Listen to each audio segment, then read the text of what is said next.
Starlink order করার জন্য প্রথমে স্টারলিংকের ওয়েবসাইটে যান এবং আপনার ঠিকানা লিখুন। এরপর আপনার পছন্দের প্ল্যানটি বেছে নিন এবং আপনার পেমেন্ট সম্পন্ন করুন।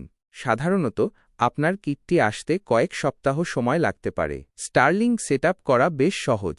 কিটের সাথে আসা নির্দেশিকা অনুসরণ করে আপনি নিজেই এটি করতে পারবেন। সাধারণত আপনাকে ডিশটি এমন জায়গায় রাখতে হবে যেখানে আকাশের দৃশ্য পরিষ্কার থাকে।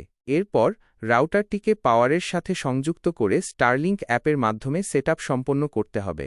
আপনার যদি কোনো সমস্যা হয় তবে স্টারলিংকের ওয়েবসাইটে বিস্তারিত নির্দেশিকা এবং ভিডিও টিউটোরিয়াল রয়েছে। সাধারণত স্টারলিংক কিটের সাথে তাদের নিজস্ব রাউটার থাকে যা স্যাটেলাইট ডিশ থেকে সরাসরি সংকেত গ্রহণ করে। তবে কিছু ব্যবহারকারী তাদের বিদ্যমান রাউটার ব্যবহার করতে চান।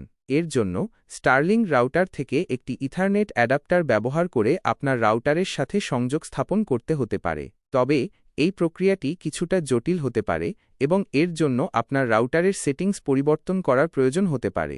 আপনি যদি নিশ্চিত না হন তবে স্টারলিংকের সহায়তা কেন্দ্রে যোগাযোগ করতে পারেন। স্টারলিংক রাউটারের সাথে সাধারণত একটি ব্রডব্যান্ড রাউটার ব্যবহার করা যায়। তবে কিছু ব্যবহারকারী মাল্টিপল রাউটার ব্যবহার করার কথা জানিয়েছেন, কিন্তু এর জন্য অতিরিক্ত কনফিগারেশনের প্রয়োজন হতে পারে। আপনি যদি মাল্টিপল রাউটার ব্যবহার করতে চান তবে স্টারলিংকের সহায়তা কেন্দ্রে যোগাযোগ করে জেনে নিতে পারেন। বাংলাদেশে স্টারলিংকের মাসিক খরচ ৪,২০০ টাকা। তবে এই খরচ প্ল্যানের ওপর নির্ভর করে কিছুটা কম বেশি হতে পারে।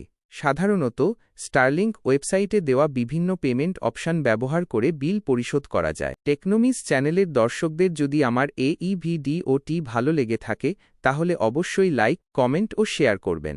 আর হ্যাঁ, চ্যানেলটি সাবস্ক্রাইব করতেও ভুলবেন না। ধন্যবাদ।